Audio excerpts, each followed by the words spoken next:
Hi hello ನಮಸ್ತೆ friends, welcome back to my channel. ಎಲ್ಲರೂ ಹೇಗಿದೆ? ಐ ಹೋಪ್ ಎಲ್ಲರೂ ಚೆನ್ನಾಗಿದ್ದೀರಾ ಅನ್ಕೋತೀನಿ. ಇವತ್ತಿನ ದಿನ ಹಳೆ ವಿಡಿಯೋ ನೋಡಿದರೆ ಗೊತ್ತಾಗಿರುತ್ತೆ. ಹಿಂದಿನ ವಿಡಿಯೋ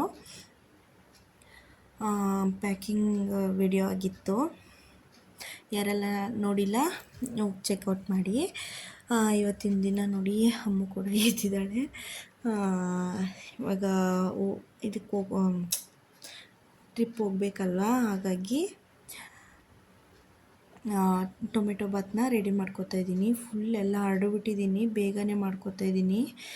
ಬೇಗನೆ ಹೊರಡ್ಬೇಕಂತ ಹೇಳಿದರು.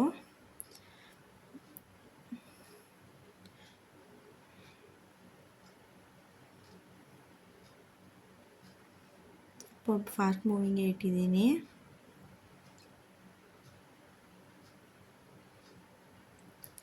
ಸ್ವಲ್ಪ ಎಣ್ಣೆ ಹಾಕ್ಕೊಂಡ್ರೆ ಟೊಮೆಟೊ ಬಾತ್ ಟೇಸ್ಟ್ ಇನ್ನೂ ಚೆನ್ನಾಗೇ ಬಂದಿತ್ತು.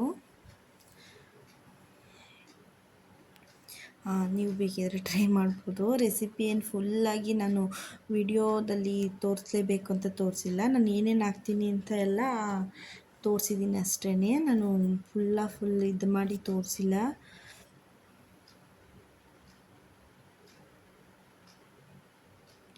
ಚಕ್ಕೆ, ಲವಂಗ, ಏಲಕ್ಕಿ, ಸ್ಟಾರು ಎಲ್ಲ ಹಾಕ್ತಾಯಿದ್ದೀನಿ.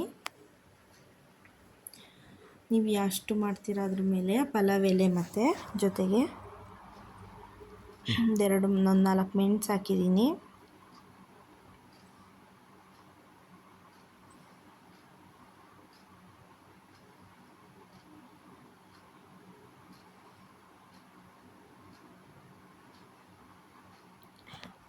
ಅದು ಯಾಕೆ ಆಚೆ ಇಟ್ಟಿದ್ದೀನಿ ಅಂದರೆ, ಅದನ್ನು ಚಪಾತಿ ಮಾಡ್ಕೊಂಡು ಬರೋದಕ್ಕೆ ಅಂಥೇಳಿ ಅಮ್ಮನಿಗೆ ಕೊಟ್ಟಿದ್ವಿ. ಆ ಬಾಕ್ಸ್ ಅದೇ ಥರ ಇತ್ತಲ್ವ, ಅಲ್ಲಿದೆ ನೋಡಿ ಆ ಥರದ್ದು. ಹಾಗಾಗಿ ಅದನ್ನು ಆಚೆ ಇಟ್ಟಿದ್ದೀನಿ ಅಷ್ಟನ್ನು. ಶುಂಠಿ ಬೆಳ್ಳುಳ್ಳಿ ಜಜ್ಜಿಟ್ಕೊಂಡಿದ್ದೀನಿ, ಪೇಸ್ಟ್ ಇರಲಿಲ್ಲ, ಹಾಗಾಗಿ ಅದನ್ನು ಹಾಕ್ಕೊಂಡೆ ನೋಡಿ. ಸ್ವಲ್ಪ ಆದ ತಕ್ಷಣ ಫ್ರೈ ಮಾಡಿಕೊಂಡು ಜೊತೆಗೇ ಈರುಳ್ಳಿನೂ ಹಾಕ್ಬಿಟ್ಟೆ.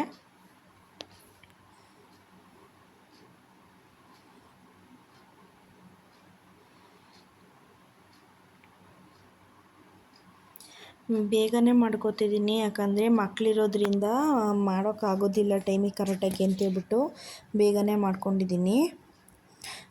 ಇವಾಗ ಎಲ್ಲರಿಗೂ ಸ್ನಾನ ಕೂಡ ಮಾಡಿಸಿ ರೆಡಿ ಮಾಡಿ ನೋಡಿ. ಅಮ್ಮಗೆ ಇದೇ ಡ್ರೆಸ್ಸು ಮತ್ತು ಅದಕ್ಕೆ ಮಿಡ್ಡಿ ಹಾಕೋಣ ಅಂತ ಸುಮ್ಮನೆ ಆಗಿದ್ದೀನಿ. ನಾನು ಅಡುಗೆ ಎಲ್ಲ ಮಾಡಬೇಕಂತೇಳಿ ಡ್ರೆಸ್ ಹಾಕಿಲ್ಲ, ಮತ್ತು ನೈಟ್ ಸ್ನಾನ ಎಲ್ಲ ಮಾಡಿಕೊಂಡು ನೈಟಿನೇ ಹಾಕ್ಕೊಂಡಿದ್ದೀನಿ. ಮಂಜು ಬಂದು ಮಲಗಿದ್ದಾನೆ, ಇವಳು ಮಾತ್ರ ಎದ್ದಿದ್ಲು.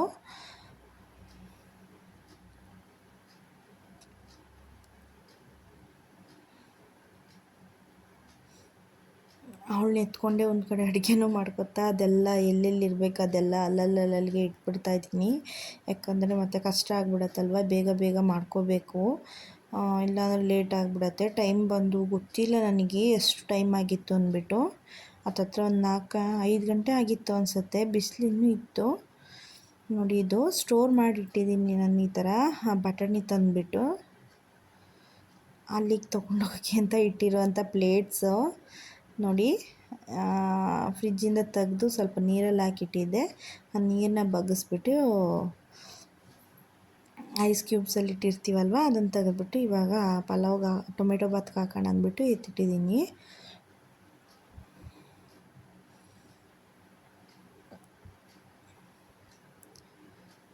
ಈರುಳ್ಳಿ ಹಾಕಿದ್ದಾಗಿತ್ತಲ್ವ, ಈಗ ಟೊಮೆಟೊ ಹಾಕಿ ಮಿಕ್ಸ್ ಮಾಡ್ತಾಯಿದ್ದೀನಿ. ಒಂದೇ ಕೈಯಲ್ಲೇ ಎಲ್ಲದೂ ಮಾಡಬೇಕು, ಮಕ್ಕಳಿಗೆ ಇಟ್ಕೊಂಡು ಮಾಡೋದು ತುಂಬಾ ಕಷ್ಟ ಆಗುತ್ತೆ. ಬಟ್ ಅಮ್ಮ ಅಂದ್ರೂ ಇದು ನೈಟ್ಗೆ ಆಗುತ್ತೆ ರೈಸ್ ಅಂದ್ಬಿಟ್ಟು ನೈಟ್ಗೆ ರೈಸ್ ಐಟಮೇ ಮಾಡ್ಕೋತಾ ಇದ್ದೀನಿ.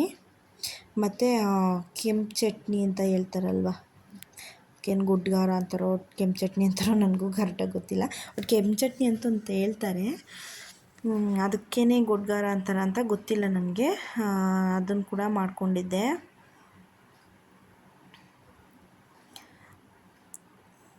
ಚಪಾತಿ ಮತ್ತು ಅಲ್ಲಿಂದ ಬರ್ತಾರಲ್ವ ಅಣ್ಣಗೆ ರೊಟ್ಟಿ ಥರ ಕೇಳಿದ್ದೆ. ಬಟ್ ಅವ್ರು ಸಾಫ್ಟು ಮೆತ್ತಗಿರೋ ರೊಟ್ಟಿ ಇಲ್ಲ, ಗಟ್ಟಿ ಇರೋದು ಅಂತ ಹೇಳಿದರು. ಸರಿ ಅದನ್ನೇ ತೊಗೊಂಬನ್ನಿ, ಅದು ನೆಕ್ಸ್ಟು ಬರುವಂಥ ವೀಡಿಯೋಗಳಲ್ಲಿ ತೋರಿಸ್ತೀನಿ. ಅವ್ರಿಗೆ ಅದನ್ನು ತರೋದಕ್ಕೆ ಹೇಳಿದ್ದೆ. ಅವ್ರು ಫೋನ್ ಮಾಡಿದಾಗ ಹಂಗೆ ಹೇಳಿದರು. ಸ್ವಲ್ಪ ಅರಶಿನ ಹಾಕೋತಾ ಇದ್ದೀನಿ, ಸ್ವಲ್ಪ ಗರಂ ಮಸಾಲ. ವಿಡಿಯೋ ನೋಡಿದ್ರೆ ನಿಮಗೆ ಗೊತ್ತಾಗತ್ತೆ. ರೆಸಿಪಿ ಫುಲ್ಲಾಗಿ ನಾನು ಮುಂದೆ ಬರುವಂಥ ವ್ಲಾಗ್ಗಳಲ್ಲಿ ಅಪ್ಲೋಡ್ ಮಾಡ್ತೀನಿ. ನೋಡಿ ನನ್ನ ಪರಿಸ್ಥಿತಿ ನೋಡಿದ್ರೆ ನಿಮಗೆ ಅರ್ಥ ಆಗತ್ತೆ ಯಾವ ರೀತಿ ಇರುತ್ತೆ ಅಂದ್ಬಿಟ್ಟು ವಿಡಿಯೋಗಳು ಮಾಡುವಾಗ. ಅವಳು ಅಷ್ಟಾಗಿ ಕೆಳಗಡೆ ಬೇಗ ಇಳಿಯೋದಿಲ್ಲ. ಬಿರಿಯಾನಿ ಮಸಾಲ ಸ್ವಲ್ಪ ಹಾಕ್ತಾಯಿದ್ದೀನಿ, ಗರಂ ಮಸಾಲ ಹಾಕಿದ್ಮೇಲೆ. ಸೊ ನಿಮ್ಮ ಹತ್ರ ಏನು ಹೇಳ್ತಾರೆ, ಪಲಾವ್ ಮಸಾಲ ಇದ್ದರೂ ಸ್ವಲ್ಪ ಹಾಕ್ಕೊಳ್ಳಿ, ಟೇಸ್ಟ್ ಸ್ಮೆಲ್ ಎಲ್ಲ ಚೆನ್ನಾಗೇ ಇರುತ್ತೆ. ನಾನು ಸ್ವಲ್ಪನೇ ಹಾಕಿದ್ದು, ತಂದೆ ಯಾವಾಗ ಇಟ್ಕೊಂಡಿರ್ತೀನಿ, ಕೆಲವೊಮ್ಮೆ ಬರುತ್ತೆ ಅಲ್ವಾ. ನೋಡಿ ಉಪ್ಪು ಹಾಕ್ಕೋತಾ ಇದ್ದೀನಿ ಎಷ್ಟು ಬೇಕಷ್ಟು.